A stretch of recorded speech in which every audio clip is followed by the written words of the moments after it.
Hello to you all. You are welcome to this tutorial.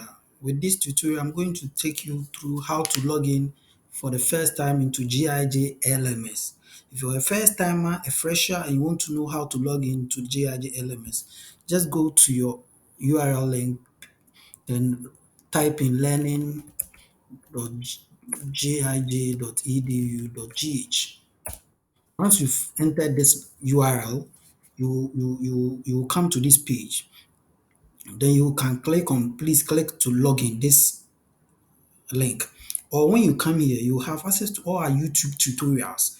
So if you click on this icon, you'll get access to all our tutorial videos on our official YouTube page. Please subscribe to this YouTube channel so that you can get access to all our videos. Let's click on this link to log in. Once you click here, it will take you to the official homepage of the GIJ LMS. So once you are here, just enter your username and your password. Just enter your username and your password. Once you've done that, like the way I have done already, you just click on login. Just click on the login and you are inside the GIG LMS homepage. Thank you very much.